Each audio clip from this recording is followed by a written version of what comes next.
Hello, it's your boy JD. How's it going, guys? Hope everyone's doing well. First and foremost, I noticed that there's about 4 or 5, maybe 6 more subscribers since my last video. I just wanted to thank you, all of you, for subscribing to this very small but very quickly growing YouTube channel.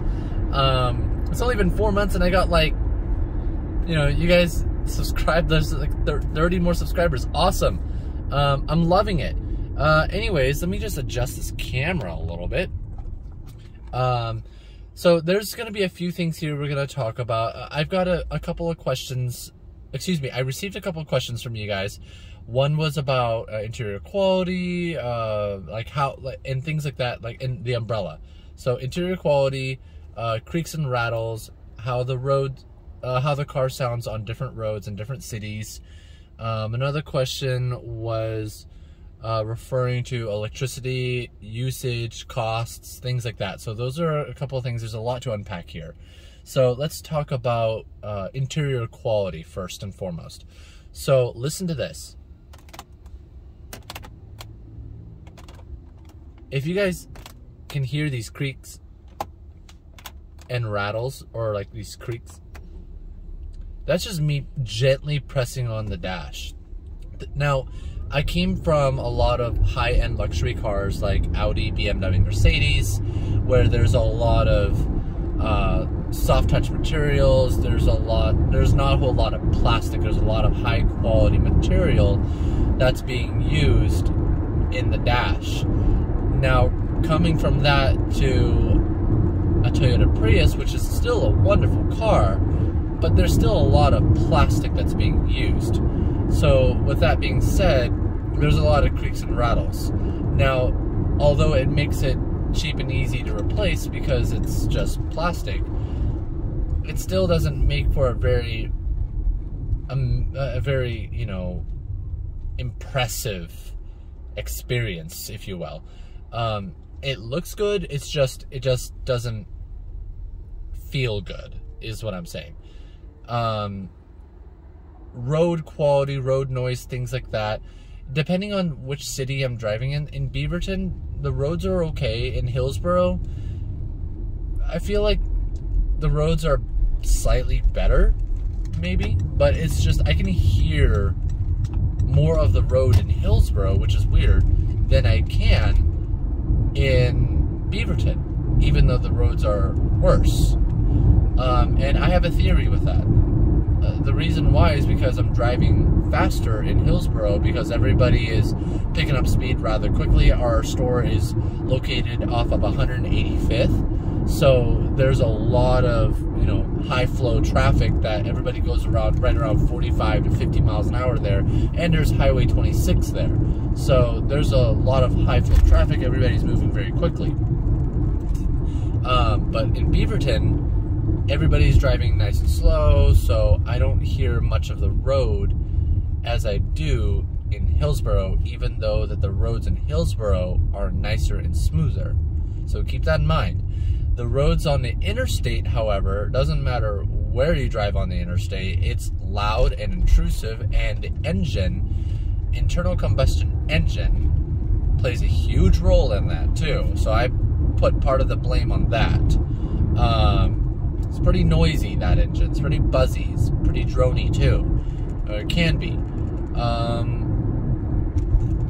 Interior quality with regards to road noise.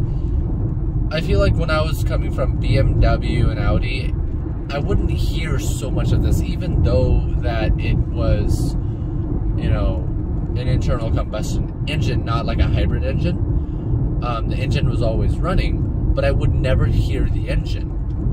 Unless if I stepped on it, I put the pedal to the metal, then I would hear it, obviously. But other than that, I wouldn't hear it so much. It would be almost like driving on electric. It's pretty great. But with this car, I can hear other cars, I can hear other people having conversations. The glass is very thin, it feels like.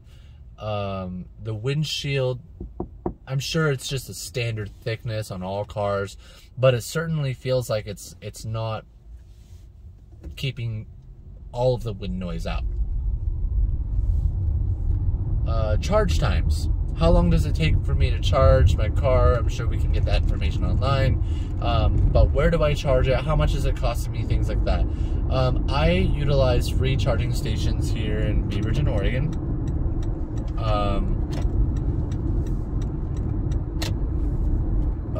No, actually, I don't want to go here. Oops, I'm just being a bad driver. I'm noticing that there are orange flags ahead that I didn't notice before, so I had to move back. So that was me being a bad driver there.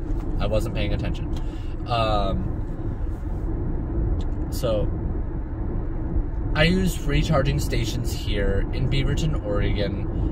So I'm not charging at home, and I'm also not in a situation where I can really charge at home because the apartments. Ah, yeah. See, here's the road work. Gotta be careful around these guys. Don't want to hit them.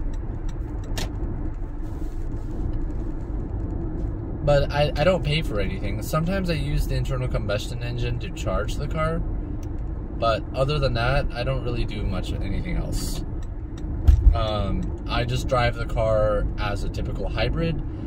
I charge the car when I can. It isn't always anymore because, again, I'm just not in a situation where I can do that anymore. But later on, I will be.